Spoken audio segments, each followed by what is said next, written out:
We're going to get started with the first afternoon panel. I don't have a sergeant at arms or a bailiff, so you're just going to have to behave and take your seats.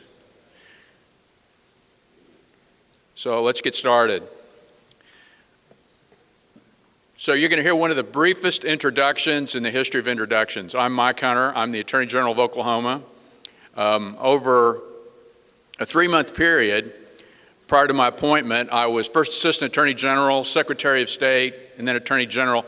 Clearly, I can't hold a job, but I'm optimistic. So the panel is going to talk to you about opioid abuse, and I'm going to begin with an overview of what we're doing in Oklahoma, and then I'll introduce each of the panelists to begin their presentations.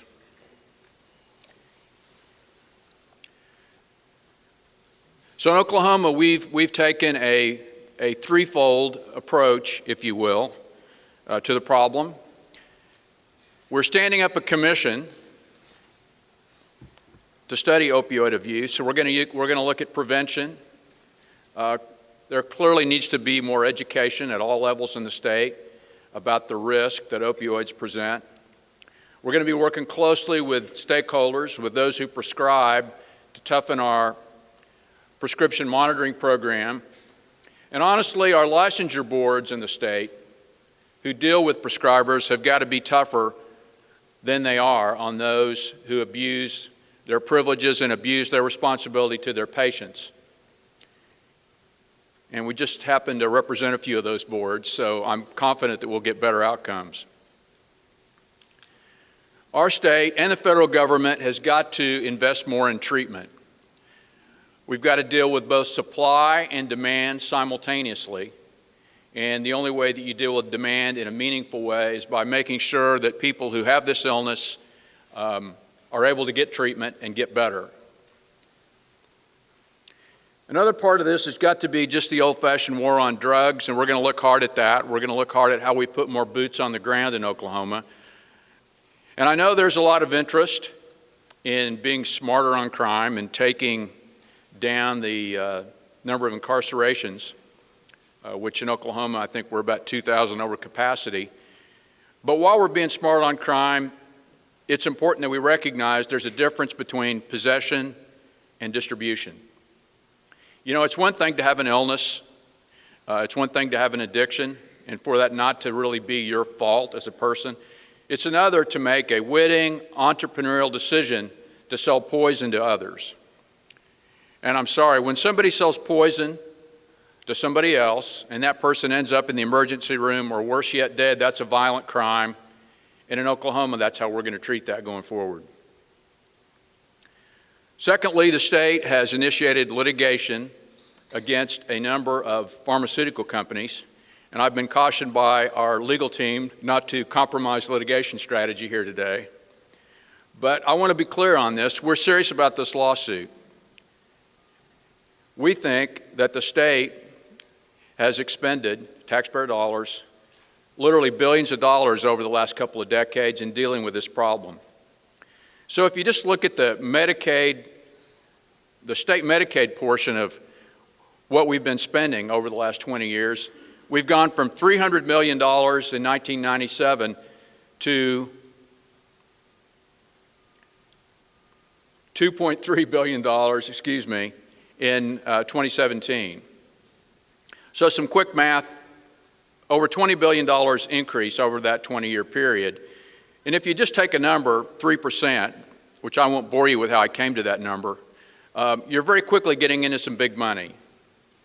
And so taxpayers have expended a lot to deal with the law enforcement costs, the health costs, the incarceration costs, and we think it's our responsibility to recoup that money.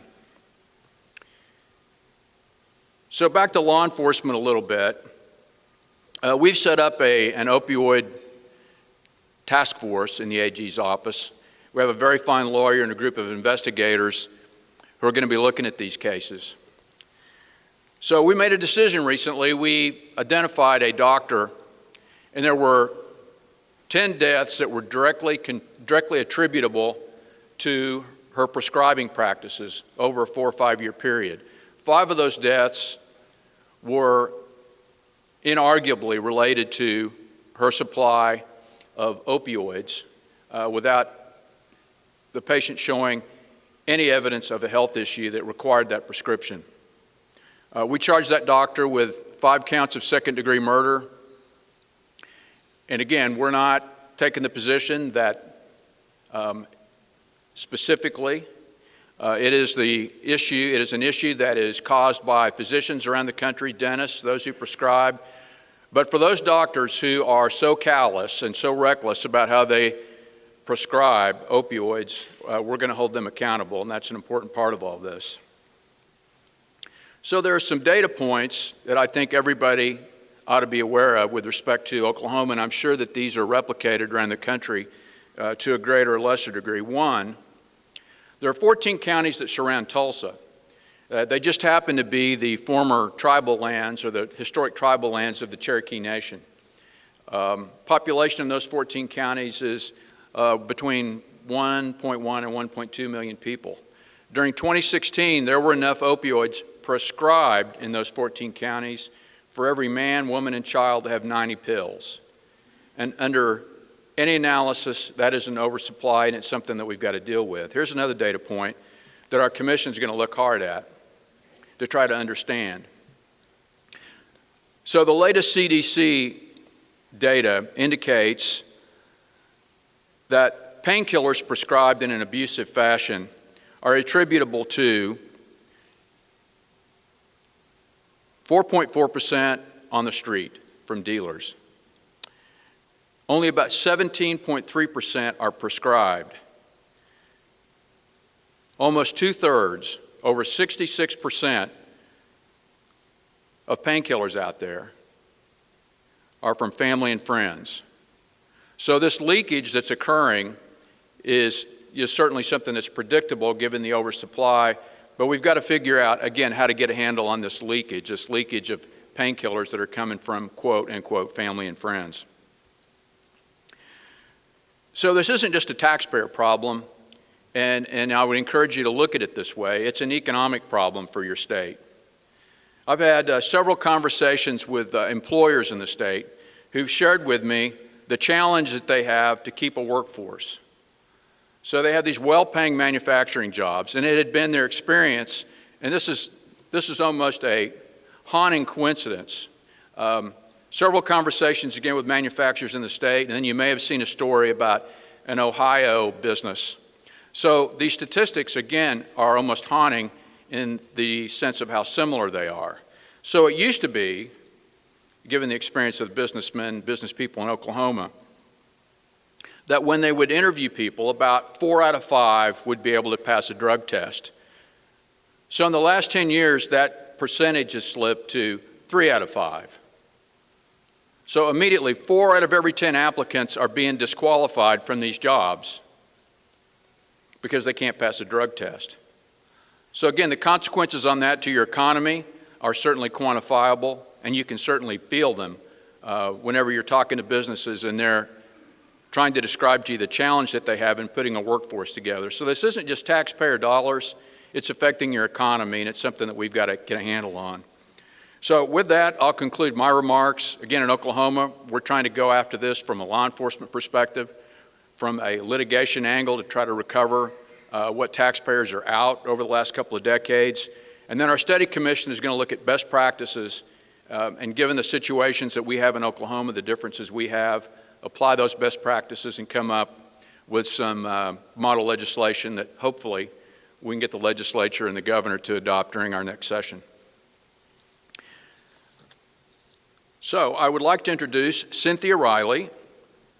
Cynthia is director of the Pew Charitable Trust's Substance Use Prevention and Treatment Initiative.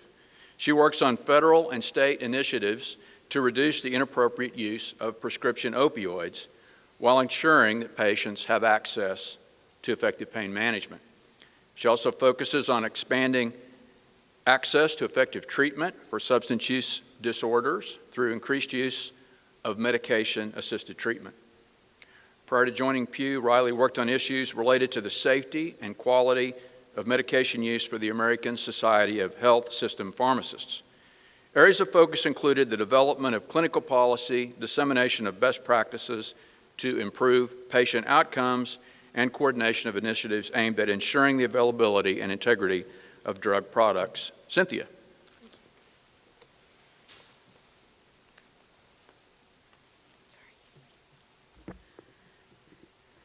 Thank you, everyone, and good afternoon.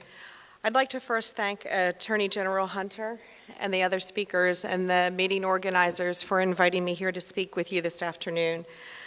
Actually, the clicker was here. Oh, I knocked it on the ground.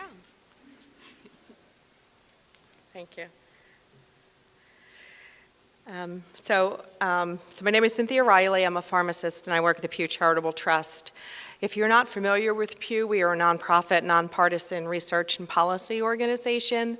We use an evidence-based approach to try and address pressing public health or public policy issues. So our work follows the evidence, and our approach is data-driven. So Attorney General Hunter actually told you what my work is about. We look to reduce the inappropriate use of prescription opioids while also expanding access to effective treatment. So our work is intended to address the full spectrum of substance use disorders, including those that involve alcohol. But the majority of our work, at least at present, is focused on opioid use disorders, and that's because of the extent of harms that we see related to those drugs. Throughout my presentation, I'll provide data on opioid use and harms, but there are some instances where there isn't specific data for opioids. And in those instances, I will note for you when I'm talking more broadly about substance use disorders. So my goals here today are threefold. First, I want to set the stage for the other speakers by discussing the extent and the harms that are associated with the opioid crisis. Next, I'm going to describe some of the evidence-based practices that we have to prevent and treat opioid use disorders. And then I'll close my presentation with a high-level description of some of the barriers that we are seeing to treatment and some potential solutions for that. So that's a lot to cover in just 12 minutes. So I'm going to focus my time by just highlighting some key points and then also providing some examples. And we'll have plenty of time to talk later in this session. So let's start and talk about disease burden for a minute. So this chart from the CDC you may have seen. It's a little bit complicated, but obviously the important takeaway is that, as you know, the deaths from opioids have increased substantially over the last 15 years. In 2015, we had 33,000 deaths attributed to opioids, and that's the highest number ever recorded. What this figure also shows you is a breakdown. The top line is all opioids deaths that are attributed to it, and then it's broken down by type. So the first line you see there, the second line that you see is the prescription opioids, and then there's one for heroin as well as for synthetic opioids, which include illicitly manufactured fentanyl and also carfentanil. So you can see by the line that's in the middle, kind of the purple there, that while prescription opioids are still a major concern, the harms from them have been leveling off. And that is largely a result of efforts by you and other stakeholders in addressing this epidemic. However, at the same time, we have seen that those last two categories, heroin and synthetic opioids, have had a rapid spike. So this map displays the drug overdose rate by state. The darker the red, the higher the rate. While this graphic depicts all overdose deaths, it is predominantly driven by fatalities that are caused by opioids. In 2015, the national average was roughly 16 deaths per every 100,000 individuals.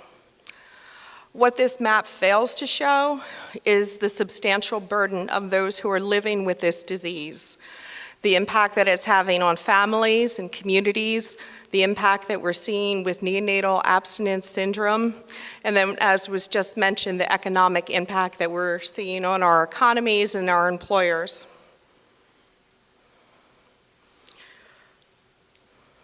As you know, there is a high prevalence of substance use disorder in justice-involved populations. According to the NIH, roughly 50% of individuals in state and federal prisons meet the diagnostic criteria for having a substance use disorder. This compares to just a 9% prevalence among the general adult population in the United States. We also know that access to any form of treatment, including counseling, is limited in this setting. And the likelihood of justice-involved individuals receiving the most effective treatment, medication-assisted treatment, is uncommon, with some estimates putting it as low as just 1%. And we'll talk a bit more about medication-assisted treatment, which is also known as MAT, in a bit. We also know that outcomes for individuals reentering the community from a correctional facility are not good. This is a figure here from a study that involves 76,000 individuals who were released from the prison system in Washington State between 1999 and 2009, and it looked at the cause of death for these individuals. The darker blue that you see here are individuals that died from an overdose, opioid overdose. And you'll see there, and it's by week, the scale on the bottom, you'll see there that the risk of overdose death was exceptionally high in the first 1 to 2 weeks after returning to the community, with deaths from an opioid overdose more than double deaths attributed to any other cause, such as cardiovascular disease or cancer. You'll also see that after the first couple of weeks, these harms do level off, but they do remain significantly higher than the general population. So as low as it gets is 200 individuals per 100,000, and you'll remember on my earlier slide I talked about 16 individuals per 100,000. A number of factors contribute to this high rate of mortality, as I'm sure you know. When individuals are incarcerated, their tolerance goes down, and therefore their risk goes up when they return to the community if they continue to use similar doses. So efforts to minimize this risk include suspending rather than terminating Medicaid benefits so that these individuals can be connected to treatment more readily and perhaps even prior to release. So those statistics demonstrate the magnitude of the problem, but fortunately we do have some evidence-based solutions to help us along the way. There are a number of prevention strategies that you'll hear about from your colleagues here today, including prescribing limits and take-back programs. Today, in my time, I'm going to focus on just one of those, prescription drug monitoring programs, or PDMPs. Increased prescribing of opioids has been a primary driver of this crisis. So it's logical that our efforts to curb it would focus on improving prescribing. PDMPs are a valuable tool that can help reduce the misuse and diversion of prescription opioids and other controlled substances. So Pew recently examined the evidence for 8 practices intended to increase prescriber use of prescription drug monitoring programs. You may be more or less familiar with these practices, so I'm going to define just a couple of them for you that are relevant to our discussion. At the top of the list, you'll see prescriber use mandates, which I suspect you're all familiar with. This is when we require that prescribers view a patient's history under certain circumstances, such as before they prescribe an initial dose of an opioid. Moving down the list, we have unsolicited reports. These are when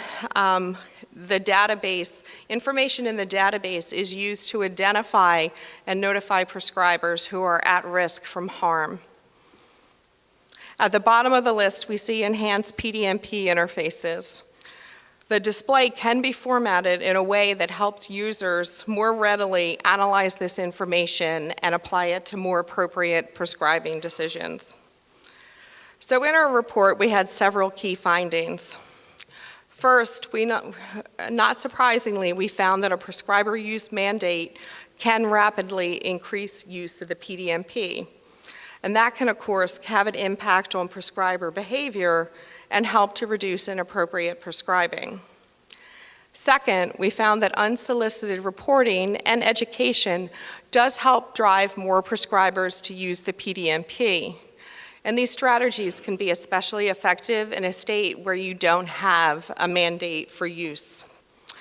Third, integrating information from the PDMP into health IT systems, as well as enhanced user interfaces, can make a big difference in use. So by removing barriers, including time limitations, prescribers are more likely to use the systems.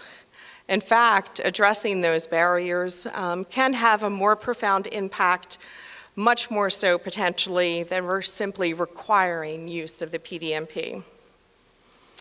So I'd like to switch gears now and talk a little bit about effective treatment.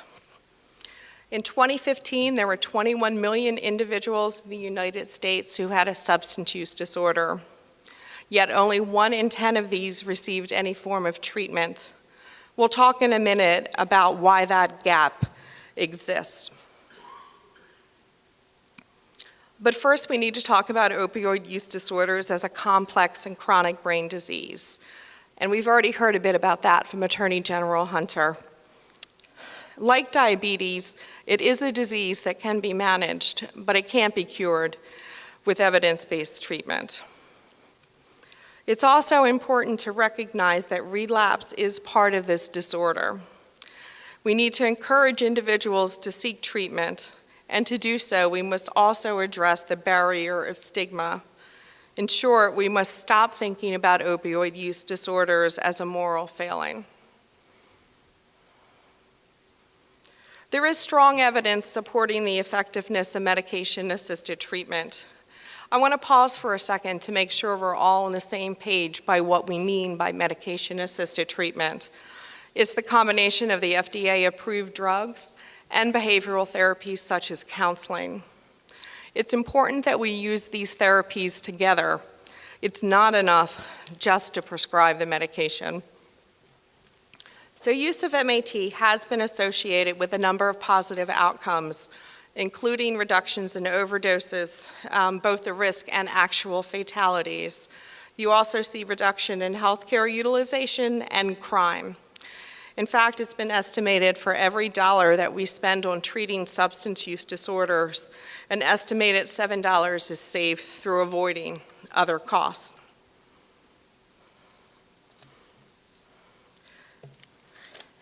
So I just want to take a brief minute to discuss the different medications that are used to treat opioid use disorders. We have some publications that provide more details on this, as well as a very friendly and entertaining short video that we can share with you at some point if you're interested. But there are 3 medications that are approved to treat opioid use disorder, the oldest of which is methadone. Then there's buprenorphine, which you may know by its brand name Suboxone, and naltrexone, which is Vivitrol.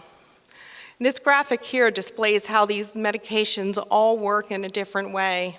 And that's a really important message because any one medication may not be the best one for an individual patient. So we have evidence showing us what works, what is standing in our way, and how can we address those barriers. An example barrier is a lack of comprehensive coverage for the medications. This map displays Medicaid coverage of the 3 FDA-approved medications. 19 states, those in purple, fail to cover one or more of those medications that we discussed. The drug that's most commonly not covered is methadone. So parity is something that we've been hearing about a lot for the last several years. And a thorough discussion of parity is outside of the scope of my presentation and also the time that we have here today. But there are a few important principles that I want to highlight.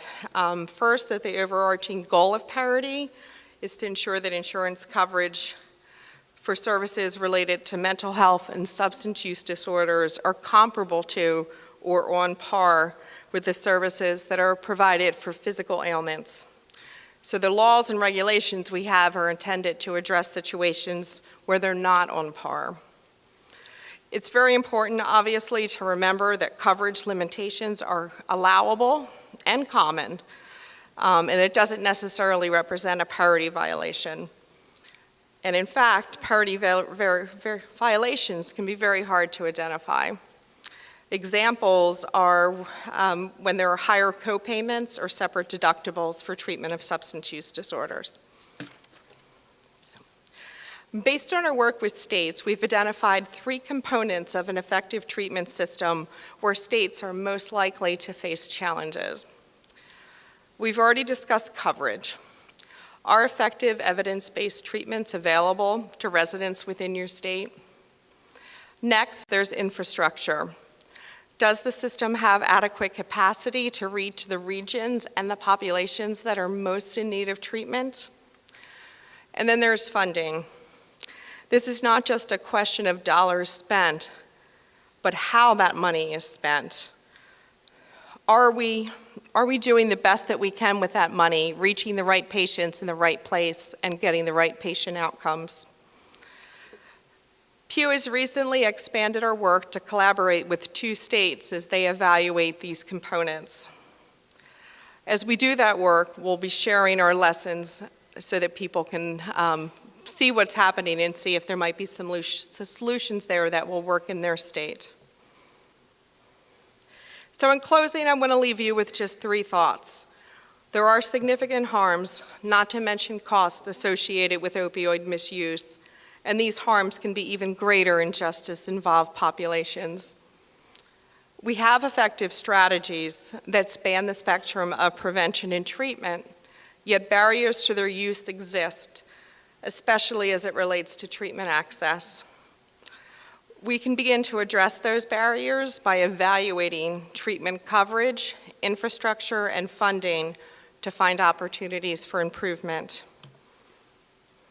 I want to thank you again for your time. I'll be available during the question and answer. I'll be here as well as my colleague, Brett Beckerson, will be here all week if you have any questions for us or want to talk to us about our research or how we might help with your efforts. Thank you.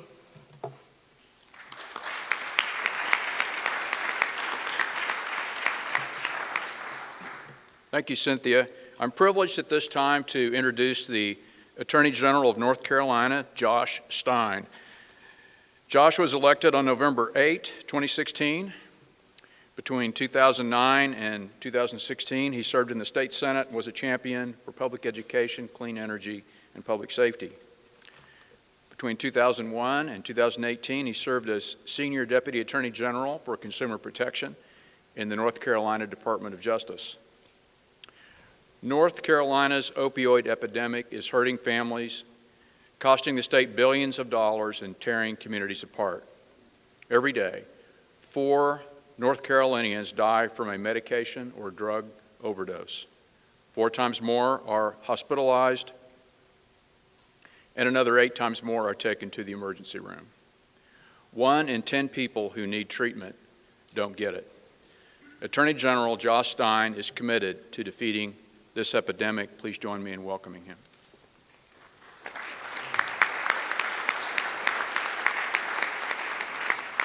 Thank you, General Hunter. Pleasure to be with you all this afternoon. I too have slides, so we'll wait for those to come up. There we go.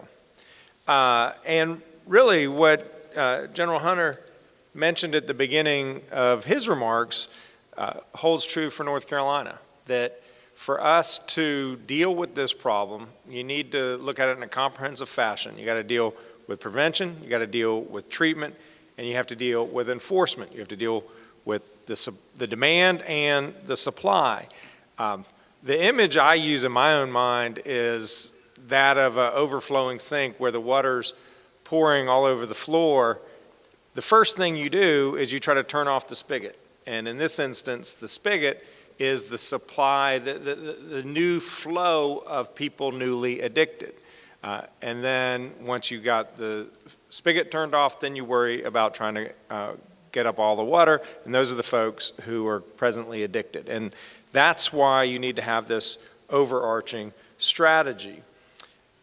North Carolina is experiencing this in a real and painful way. We don't have the same level of deaths as you see in Ohio, in New Hampshire, West Virginia, Kentucky, but it's a lot. It's nearly 4 people a day are dying from some type of overdose. Many more end up in the hospital. Many more than that end up in the ER. 1 out of 100 babies born in our state suffer from drug withdrawal, and that number is increasing. The number of families and kids in foster care is dramatically increasing. The impacts on our social system, our criminal justice system, our medical system is immense. There's an entity, a benefits manager called Castlight that does all kinds of health benefits manager for private employers with insurance.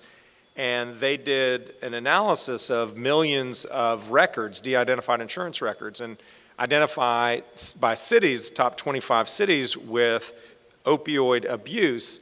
And the analysis for 2016 just came out this week, and North Carolina has 4 of the top 20 cities in the country, including the first. It's Wilmington, it's Fayetteville, Jacksonville, and Hickory. And what's interesting about that is that it goes from the coast, which is Wilmington, through the east, which Jacksonville, that's Camp Lejeune, Marines, Fayetteville, that's Fort Bragg, the Army, to Hickory, which is in the foothills of our mountains. So it's absolutely spread across the state. Strategies, I said, is prevention, treatment, and enforcement. On the prevention side, there are the 2 elements. There's trying to educate young people, to deter young people from messing around with these drugs in the first place. We heard in an earlier presentation, 20% of 11th graders in North Carolina report having taken a prescription drug in the prior year which they were not prescribed. So young people are messing around with these drugs. They think they're safer because they come from a doctor and they're approved by the government, but obviously they're incredibly dangerous and addictive. The prescribers are overprescribing in North Carolina like they are in much of the country. 10 million prescriptions for opioids. That's enough for every man, woman, and child in the state in 1 year. 700 million pills. That's 70 pills per person in the state. The Strengthen Opioid Misuse Prevention Act, STOP Act, was a bill that my office drafted and worked with the legislature to get passed both houses unanimously, and the governor recently signed it into law. It focuses on the prescriber prevention side. Again, the whole idea is to reduce the number of people who become addicted in the first place. If you reduce the number of pills that are prescribed, you're going to do 2 things. One, there's a certain percentage of the population that is prone to addiction and get addicted on the first prescription. So if you have fewer pills prescribed, they're less likely to become addicted themselves. But the way most people get addicted is because there are all these surplus pills sitting in folks' medicine cabinets where you just put them there and kids and addicts find them like a magnet. And then they get into the statistic General Hunter said, 2/3 of all illicitly used prescribed drugs come from family and friends. So we need to reduce the number of pills. We set a 5-day limit on the initial prescription for acute pain, 7 days for post-operative pain. We require doctors to check, our PDMP is just called Controlled Substance Reporting System. That does 2 things. It reduces doctor shopping, because if a doctor looks and sees that you've gone to another doctor a week before to get a painkiller prescription, they're not going to write you a new one. But 2, it improves patient care, because when that patient says, hey, I hurt my back, doc, but then they see you've been going to repeat other doctors getting painkillers, they know that actually you're there for something else other than your pain problem. It's your addiction problem. It requires mandatory e-prescribing of opioids to reduce fraud and forgery. And there are other parts in the bill that have to do with harm reduction and expanding distribution access of naloxone. I included the site there, which none of you will be able to read. But if any of you want to see it, just Google North Carolina General Assembly House Bill 243, and it will pull up the bill and it will show you the various elements. Treatment. The second element has to be treatment. Treatment works, as we just heard. Cindy, thank you for your presentation. Only 10% of people sick with substance use disorder get treatment, got any kind of treatment last year. Would we accept a healthcare system in which 90% of people with heart disease don't get health care? I don't think we would, and yet that is precisely what we tolerate when it comes to the illness of substance use disorder. We do not provide sufficient attention and treatment, even though it can work. North Carolina did secure, through the Cures grant, $31 million grant, and through our advocacy, the state appropriated $10 million. So there's going to be a boost in treatment dollars, but this will at most help about 4,000 or 5,000 people. And yet there are tens of thousands of people in my state who are addicted to opioids, just like there are in many of yours. I think that if there's anything that we are failing at, it's adequately addressing treatment for the people who are already addicted. On the enforcement piece, there was a particular type of fentanyl, a derivative, that was not illegal under our Controlled Substances Act that we know was responsible for at least 77 deaths last year. And so it was imperative that we close that loophole, as well as to come up with some kind of catch-all provision that could address future fentanyl analogs. And so we drafted legislation working with the SBI, drug folks, our state crime lab, which is the Department of Justice, where we made a number of changes to update and close loopholes in our Synthetic Opioid Control Act. Because like General Hunter, I believe that if you are out there selling drugs to make money that results in people dying or becoming addicted, you have to be punished, and punished severely. One thing we did in this bill was to add to our second-degree murder statute fentanyl, so that where there's unlawful distribution of a controlled substance that is the proximate cause of death, a prosecutor can bring a second-degree murder charge when it's fentanyl. It used to be heroin, but not fentanyl. We added that.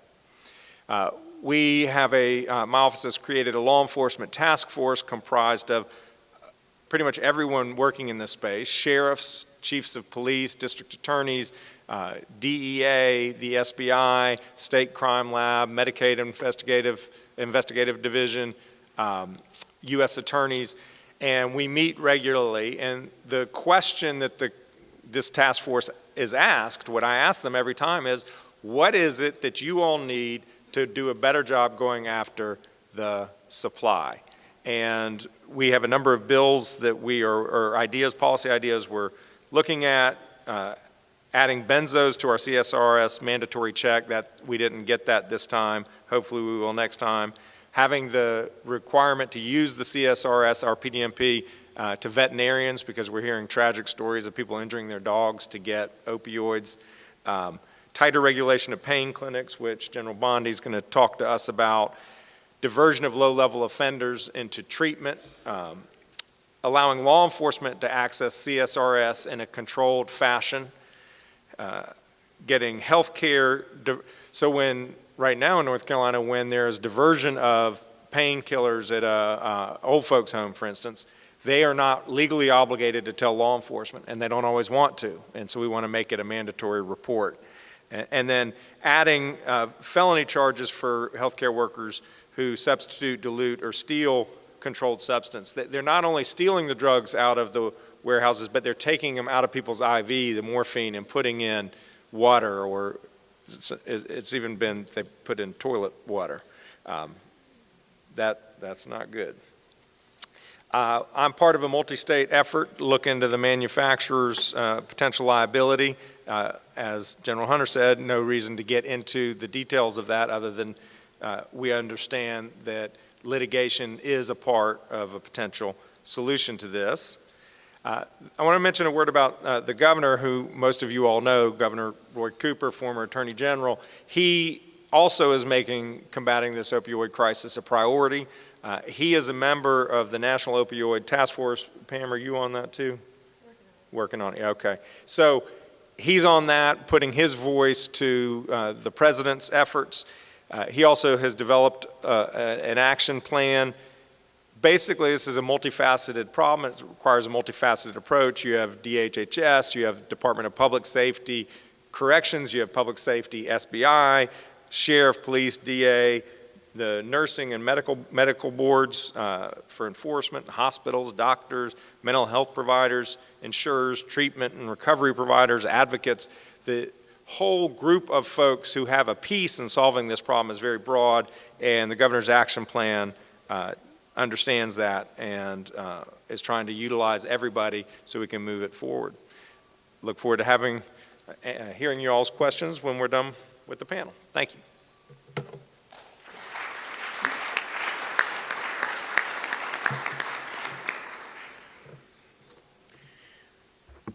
Thank you, General. This is sobering stuff, but maybe just 30 seconds of levity here.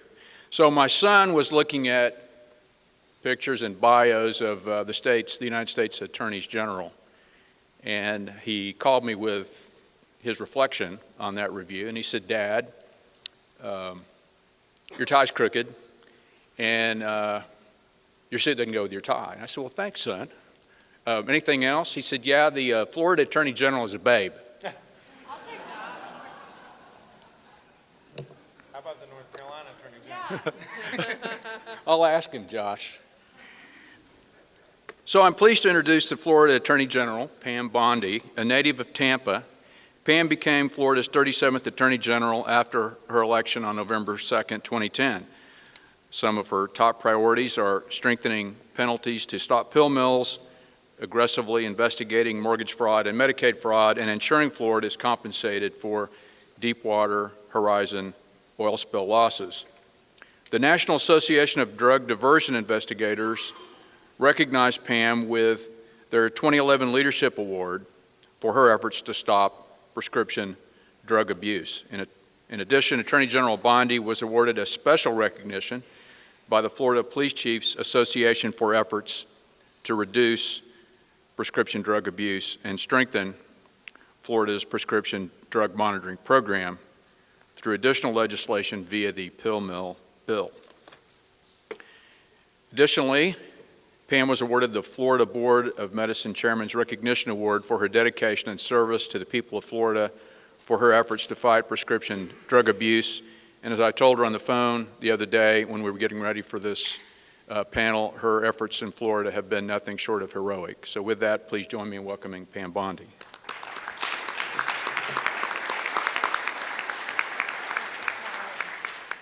And your son must need glasses, but thank you. I'm going to talk really fast, and so much. So when I became Attorney General, I was a career prosecutor. I'd never run for anything, prosecuted my entire career, had no idea. When I was traveling all over the state of Florida, over 20 million people, I'm finding out the 7 Floridians are dying a day from oxycodone abuse. Mothers are giving me pictures of dead kids, high school pictures. I framed them all ultimately in my office as an inspiration. It was so bad what was going on in Florida. Broward County alone, we had more pill mills than McDonald's. It was unbelievable. To fast forward a little bit, Jack Conway is my champion on this issue in Kentucky. Jack and I became very fast friends and still are, and I cannot thank you enough, Jack, for everything that you've done.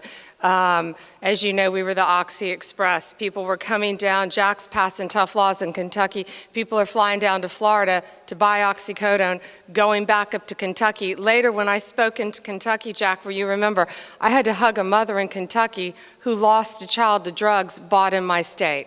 So it was horrible, horrible what was going on. So it was really tough. So we legislated them out of business, basically. We called them drug dealers wearing white coats on every corner. There were pill mills. Doctors weren't even in there. If anything, they were sitting in the back signing prescription pads. It was the biggest joke that it was legal. You would see cars parked around, everywhere from pickup trucks to Jaguars, people parked around the building, waiting in line to go in, cash-only businesses, armed guards at the door, hundreds of thousands of dollars at any given moment in the back. It was a joke, and it was legal. So they had tried for 7 years to pass legislation. I had never run for office, and I said, I don't need the job. I took on my own party on a lot of the issues. It was a huge fight. My very first session was horrible.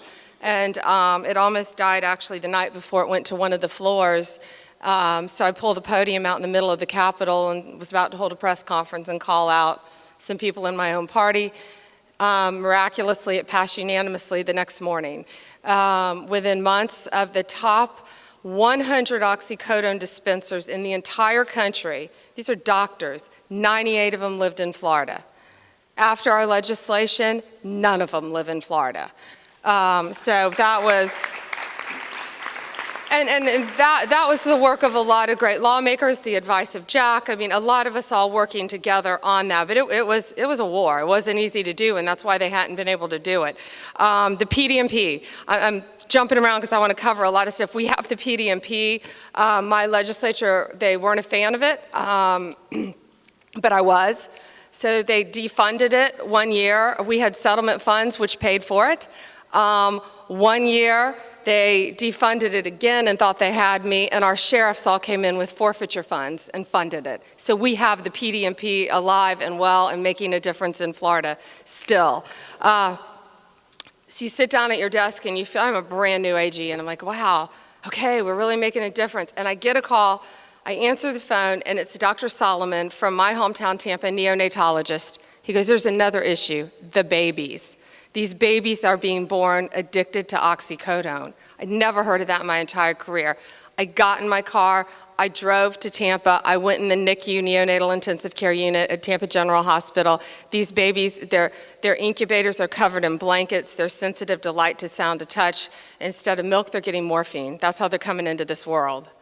It was crazy. So next session, we went to the legislature. We got, I think, don't quote me on these numbers, it was something like $8.9 million. We started a whole program, Don't Let Your Baby Be Born with Detox.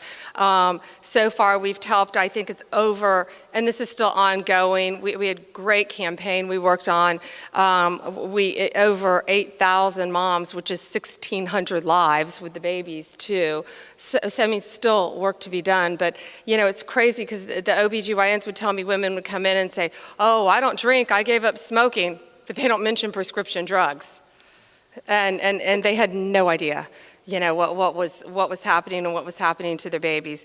Then came the synthetics. You know, the stuff that was legal, we sent to FDLE agents in the Tallahassee Mall. They bought this stuff legally, went and had it analyzed, came back, they were white as ghosts. Tom, their faces were the color of your hair. Seriously, they were, I mean, just, they were, their faces were your lovely hair, but their faces were that white.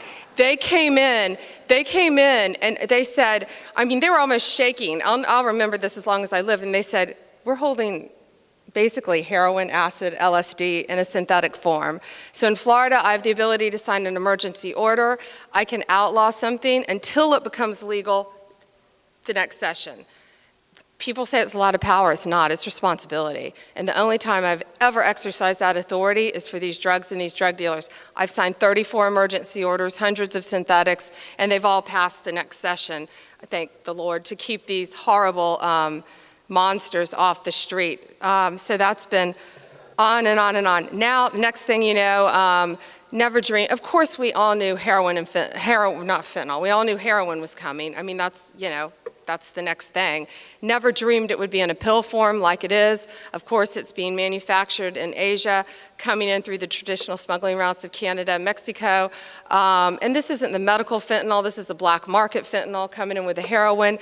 In just one quick example, in 3 days in Pinellas County alone, 5 people dropped dead. They thought they were buying a Xanax pill off the street for $2. Kids are also buying Adderall, the drug of choice, you know, in colleges. I haven't linked an Adderall death to it yet, but we believe that's happening. But 5 people thought they were buying a $2 Xanax pill, and they dropped dead. People say, what, were they trying to kill them? No, they were trying to get them so addicted that the next time they'd pay $100, $200, $300. It's crazy what they're doing. So they're taking these pill presses and they're putting heroin in it, cutting it with just a few grains of fentanyl, carfentanil, you know, everything else we all hate, and it's poison. So I'm not that tech savvy. A 20-something-year-old who works for me he's on his phone, and I'm like, how do you get a pill press? And he walks in, he goes, I can buy it for $30 on Amazon right now and eBay. So let me give some props to Amazon and eBay. Within an hour, I was on the phone with the general counsel of Amazon, then eBay. And I mean, they're doing everything they can to help us, but they had no idea. Within an hour, they were all yanked off. So thank you to those corporations. Thank you for being great corporate partners in saving lives. One thing we just did very recently, talking to my Palm Beach firefighters, I found out, they're having to come in, Narcan, naloxone, that stuff's a lot of money. And they were coming in having to give sometimes 4 or 5 doses to save people. And it's not only the addicts, which is like a revolving door. They're seeing the same people over and over and over again, which is where I'm going to go to on recovery. But that's a quick fix. But we're also using it on our first responders, our firefighters, even our police dogs, I think we're seeing out in California, who are coming in first to save the lives of our officers, but all of our first responders were having to administer it too. So those manufacturers called them. I hope all my fellow states do it as well. They gave us a tremendous discount for law enforcement on those things. So thank you to those manufacturers of Narcan and naloxone who did that for us. That was a huge thing. Treatment. You can't, it's a quick fix. And in Florida we have drug courts. Back when I was a prosecutor, an addict is an addict. That's a disease. We should not be sending our addicts to prison. I don't believe that. But if they're dealing, yeah, but they're not dealing. They're so messed up on these drugs. But I firmly believe in minimum mandatories for the bad dealers. We have got to lock them up and get them off our streets. This session, we passed some legislation regarding fentanyl to give a minimum mandatory if you had a big amount of fentanyl to lock you up. It would be enough fentanyl that if you opened it in this room, we would all be passed out right now. That's how frightening. That's not an exaggeration. It's crazy how strong this stuff is. So, but we also have to have recovery. We have to. Last week, I went to the opening of, it's called Riverside Recovery. It's a 130-bed facility in Tampa Bay, and that's where a lot of people who are super successful are coming in and they're paying it forward. They're giving back. I think all of us know there are so many people we all know, who doctors, lawyers, businessmen, don't drink, don't do drugs because they've been there, done that. And a lot of these guys and women, but my friends who happen to do this one are men, they came in and opened a 130-bed rehab facility because they could. And because they're paying it forward. And that's where all the companies out there, that's where your business is. You can help us. You can join this fight. I said this before on human trafficking. Go on all of our websites. These guys all have great websites. Go on myfloridalegal.com. Take anything I have and use it for yourself. Educate your employees. Tell them to tell their kids. If they think they're buying an Adderall to help them study during finals, it could be heroin. I tell people, don't even take a Tylenol from someone you don't know. I mean, that's what a scary world we live in. But that's why we can all work together. If members of the media are here, every time you print something on this, you save a life. Somebody reads it and you save a life. And so that's why it's important that we all work together. Thank you. I'll stop talking now. Thank you.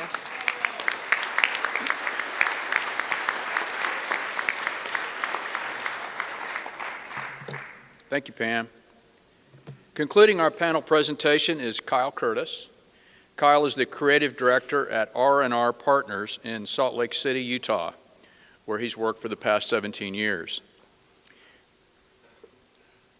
Now, Kyle, I'm assuming you wrote this. A bit of an industry oddity. Is that okay? All right. Yeah. Mr. Curtis became a creative director who came up through the ranks of research and account planning. I make ads that people talk about, says Mr. Curtis. Kyle has been awarded the Advertising Professional of the Year, American Advertising Federation of Utah, named to the Top 40 Under 40 by Mass Transit Magazine in 2010. Join me in welcoming Kyle Curtis. Kyle.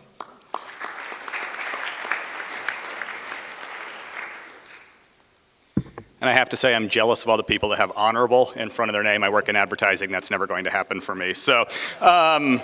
I also didn't build any applaud points into my presentation, but if you just want to randomly clap, it would be appreciated. Thank you. Thank you very much. So we talked a lot about, General Stein talked about turning off the spigot, how we do prevention campaigns.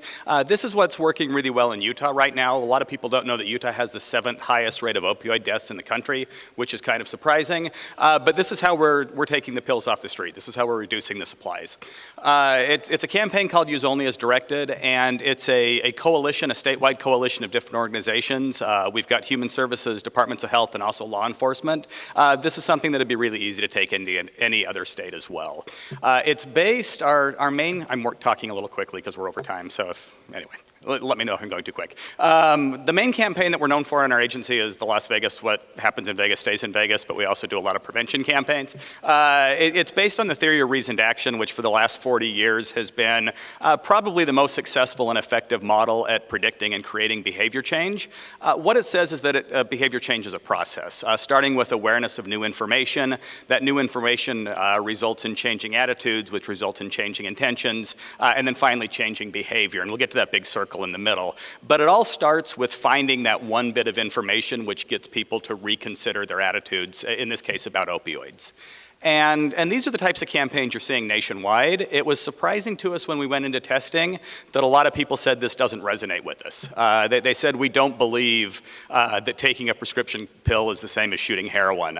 We've known people that have taken opioids and they didn't die. And so we went a little deeper, and this wasn't too big of a surprise because if you've looked at the anti-drunk driving messages over the last 10 years, you've also seen them evolve from, if you drive drunk, you'll kill people, to if you drive drunk, cops are looking out for you and they'll arrest you. And that was the change that got levels dropping when it comes to drunk driving. It was something similar when we started looking at opioid messaging. This was the message that really resonated with people. And that is that physical dependency can happen in as little as 7 days. That scared people.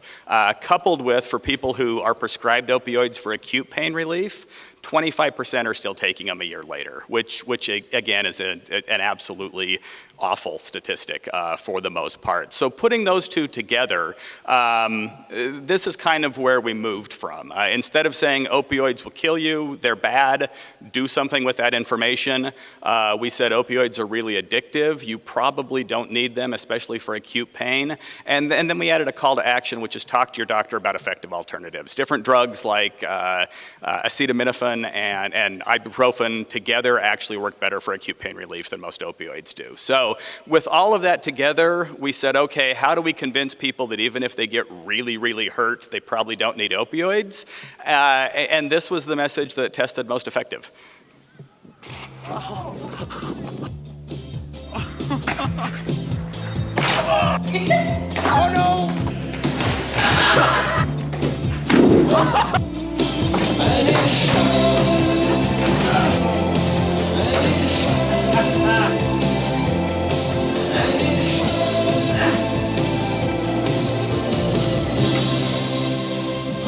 Boy, that hurt. Anyway, it's a little bit of a lighter message, but using the online fail videos surprisingly worked really well. We got within the first 2 weeks over 500,000 views without even promoting it. And then with the TV buy, it really was an effective message letting people know don't add addiction to injury. If you do get hurt, you probably don't need opioids. There's also a radio spot, but you're not going to get to hear it because you came late from lunch, and that's what happened. So learn that lesson. So we go back to that circle in the middle. And that's what makes the theory of reasoned action work so well. What it says is every step along the process as people are moving from awareness to behavior change, they're looking at everybody around them and saying, okay, my changing attitudes and intentions, how does that work with everybody else? And so the more you can get the community involved, the more you can get other people involved, it kind of creates that bandwagon effect that changes behavior quicker. And so we started building a coalition really quickly. We got the healthcare organizations, the hospitals, the pharmacies, the community clinics all on board, and we got a message as close as possible to the point where people were getting their prescriptions prescribed. What you see there is a 30-foot chandelier made of 7,000 pill bottles, which is the number of opioid prescriptions given every day in Utah. And then the little sign at the bottom says opioid addiction, the risk hangs over us all. In waiting rooms and in cafeterias, we did table wraps that said we need to talks about the opioids. On elevator doors and in exam rooms when you're sitting there just wearing that little robe and you have nothing to do and it's kind of awkward, you get those signs that say, actually I can't read it from here, so Can you read it? If you can read it, we'll just skip ahead. Before you take an opioid, take a moment to ask your doctor. And it gives the 5 questions you want to ask about, are there other alternatives? What's the plan to wean me off these? And then in the pharmacies itself, that signage in every bottle, there's the risk of addiction. And then the pill drop-offs, as we talked about, getting that 66% of pills off the street and into the drop boxes when people no longer need them. It worked very, very well. In the first year, we had 83% of people believing that opioids are addictive, which is an all-time high in Utah. Of the people who talked to their doctor about acute pain, almost 90% asked about alternatives. And then this was the statistic that really blew us away. We saw a 33% decline in the amount of people reporting using opioids in the past year. So anyway, it worked out very, very well, and we were excited about it. And if you have more questions, my colleague Sean Tonner will be here. I actually have to catch a flight back, but anyway, thank you very much.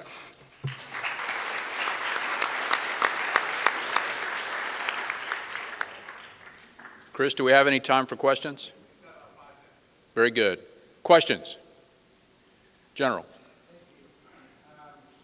I'm interested, particularly addressing an issue concerning the use of acetaminophen, IV acetaminophen in surgeries. I'm aware of a study in Reno that a renowned hospital did concerning its own use of opioids in surgery, and they were able to eliminate a lot of use of opioids simply by using Tylenol as an IV form and then follow up after surgery, and really reduce the amount of opioids. So I'm interested in what your thoughts are on that. Yeah, sure. So Pew doesn't have an official perspective on that, so what I'm going to tell you will be my own personal perspective. Back when I worked at the American Society of Health System Pharmacists, I had looked at this issue, and the IV formulation had just come out, and a lot of the hospitals were up in arms because it's expensive. It's still expensive, but it should be close to being generic now. It's much less expensive. And at the time, they were trying to figure out what its proper place was in therapy. And there were some efforts to kind of restrict its use, but my understanding is that is rolling back now, because people are recognizing that if you start with this, that you can make a difference in terms of not starting people on opioids. I used to work in a hospital setting, and one of the things we know is a lot of times what people are started on in the inpatient setting, when they're discharged, that prescription is everything that was on that order that they were on that last day in the hospital is, tends to be written for them when they go home. So if you can prevent that opioid from being used and find something else that's just as effective at stopping their pain, it's a win-win. So I think we'll see more of that. Any other questions? If not, thank you very much for your attention, and we'll move to the second panel on opioids. Thanks, Chris. Thanks, everyone.